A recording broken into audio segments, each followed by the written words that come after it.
मानव समाचार, मानवता के हक में। मानव समाचारसाठी मी विशाल पवार, नांदगाव तालुक्यात इस्माचा खून, अपघात झाल्याचा केला होता बनाव। 2 संशयित आरोपी पोलिसांच्या ताब्यात। तालुक्यातील साकोरा येथील मयत दीपक रमेश कदम, वय वर्ष 35, याची पैशाच्या देवाणघेवाणीच्या वादातून हत्या झाल्याचे उघडकीस आले आहे। खून झालेल्या दीपक कदम यांची पत्नी मनीषा दीपक कदम साकोरा हिच्या फिर्यादीवरून या घटनेतील संशयित आरोपी योगेश बाळासाहेब पगार व देवाजी दगा बोरसे राहणार साकोरा तालुका नांदगाव यांच्यावरती भादवी कलम 302 34 प्रमाणे नांदगाव पोलीस ठाण्यात गुन्हा दाखल करण्यात आला आहे। सविस्तर वृत्त असे की तालुक्यातील साकोरा वेहळगाव रोडवर मूळ डोंगरी शिवारात रस्त्याच्या कडेला मोटरसायकल आणि एक अज्ञात पुरुषाचा मृतदेह पडलेल्या अवस्थेत असल्याचे नांदगाव पोलीस स्टेशनचे पोलीस निरीक्षक प्रीतम चौधरी यांना माहिती मिळाली। घटनेची माहिती मिळताच पोलिसांचे पथक तात्काळ घटनास्थळी पोहोचले। पोलिसांनी मृतदेहाची ओळख पटवत सदर मयत व्यक्ती दीपक रमेश कदम राहणार साकोरा येथील असल्याचे समजले। हा अपघात नसून हा खून असल्याचे पोलिसांचा संशय बळावला। पोलिसांनी तात्काळ आपल्या तपासाचे चक्र फिरवत संशयित आरोपीचा शोध लावत त्यांना ताब्यात घेऊन तपास केला असता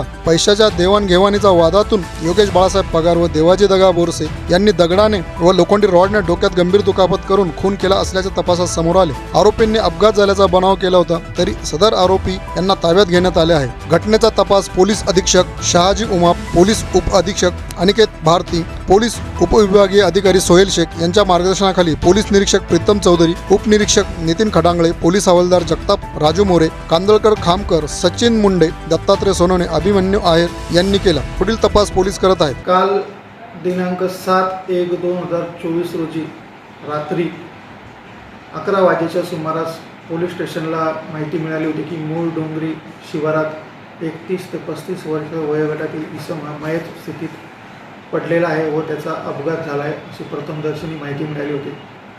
आम्ही व आमच्यासोबत API खंडागळे व स्टाफ असे घटनास्थळी गेलो असता सदर घटनास्थळाची पाहणी केल्यानंतर सदर घटना ही अपघाताची नसल्याचे प्रथमदर्शनी आम्हाला दिसून आले नाही। आम्ही मयत इसमाचा शोध घेतला असता सदर मयत इसम हा साकोरा गावातील दीपक रमेश कदम हा असल्याची आम्हाला माहिती मिळाली। त्यानंतर आम्ही तपास केला असता तपासांती आम्हाला तपास लागला की मयत याचे मित्र देवाजी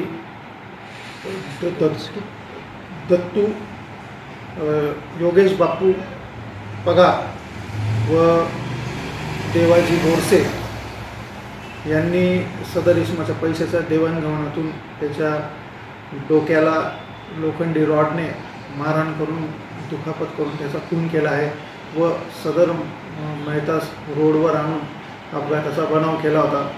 त्याची पत्नी मनीषा दीपक कदम हिच्या फिर्यादीवरून पोलीस स्टेशनला 302 34 प्रमाणे गुन्हा दाखल करण्यात आला असून दोघांना ताब्यात घेऊन अटक करण्यात आलेली आहे। पुढील तपास पोलीस अधीक्षक माननीय ॲडिशनल साहेब SDPO साहेब यांच्या मार्गदर्शनाखाली आम्ही स्वतः करीत आहोत।